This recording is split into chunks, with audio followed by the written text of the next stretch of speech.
watching a Sports Extra Special Edition. Bucks Bonus, taking on Tokyo. Here's J.P. Peterson. Konnichiwa from the Tokyo Dome City, anchored, of course, by the Tokyo Dome, where the Bucks will play the Jets. This is also the home for the Yomiuri Giants of the Japanese Baseball League, where Hideki Matsui made his legend. They've also got a full amusement park here, roller coaster, Ferris wheel, some wacky rides. It's also home for the Power Rangers. They perform here every day. My son will love to hear that. Tokyo Dome City, one of the hottest spots in all of Tokyo. Certainly a great facility for the Bucks and Jets to hook up here in Tokyo. They're expecting about 40,000 for the game on Saturday. Now, there's another competition going on here in Tokyo. It's a flag football competition. The NFL is trying to grow interest around the world in their game, and the grassroots way they're doing it is by introducing kids to flag football. They have a tournament here in Tokyo this week, 10 teams from Korea, Japan, Australia, and of course the United States. Now, the team we want to introduce you to is from West Chase, and these guys are chasing a world championship. Welcome aboard Delta Airlines Flight 55 to Tokyo, somewhere over the Pacific.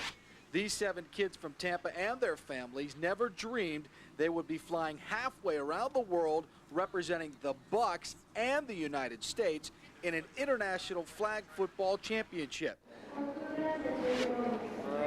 They landed in Tokyo ready to soak up the Japanese culture and enjoy a once-in-a-lifetime experience. We're playing in Japan, for Pete's sakes. You know, this is the event of a lifetime. They're gonna, all their lives, they're gonna remember exactly what this is about.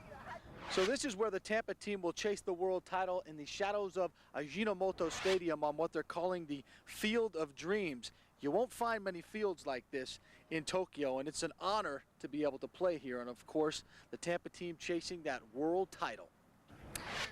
First. We're going to come in first. I think we're going to come in first. Number 1.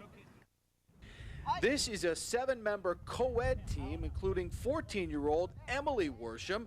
She is the coach's niece, but also the team's secret weapon. You see, other teams tend to underestimate her ability. It feels good because I am underestimated a lot, and to kind of just like go out there and prove them wrong, it feels really cool.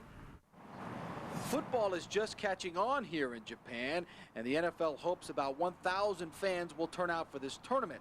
They're also hoping flag football will help Japanese youngsters learn the basics of the game so they can enjoy it at a professional level.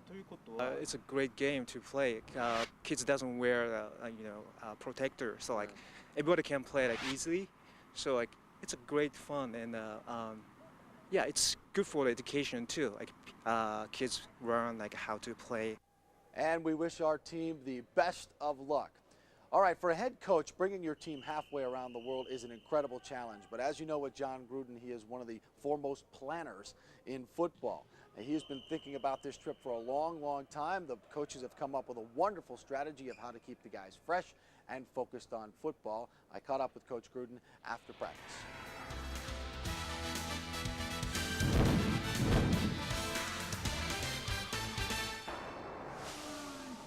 Coach, first of all, what is the challenge as a coach here when you bring your team halfway across the world? Obviously, you have a preseason game that you have to get a lot accomplished. So what are your objectives here?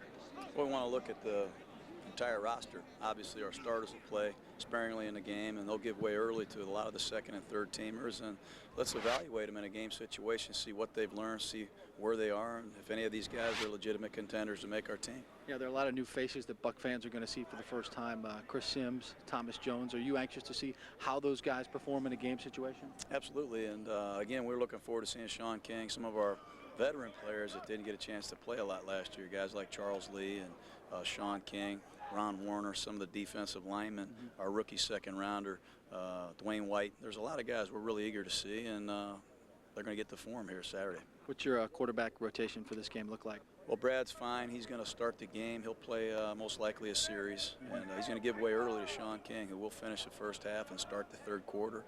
And he'll give way to the promising young rookie, and hopefully he can finish the game for us. You said you wanted to get Sean back to game speed, and I guess this is a big part of that.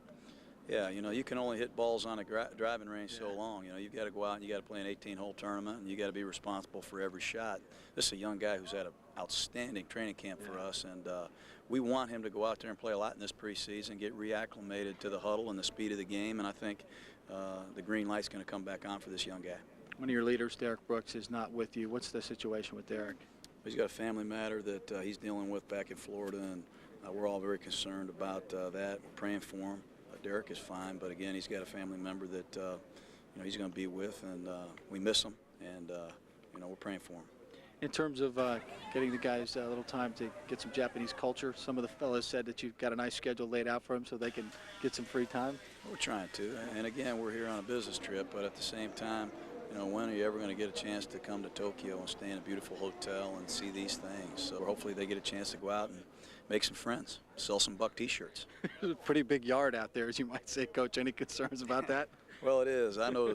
I taught the team "Damo arigato," which means thank you very much. Yeah. You know what I mean? So make sure you say thank you, and if you got time, learn how to say please, and that ought to get you guys what you need out there. And get back to the hotel, okay? Darn right. We got a lot to do, and we're really looking forward to starting the season. I can sense that amongst our team. Well, repeating as Super Bowl champions, one of the toughest things to do in sports, but who better than Jon Gruden to lead your football team? All right, when we come back, we're going to continue our feature on making the team. Dave Reynolds has 3 Buccaneers who are here for some very, very serious business. Their careers are on the line. That story when we come back.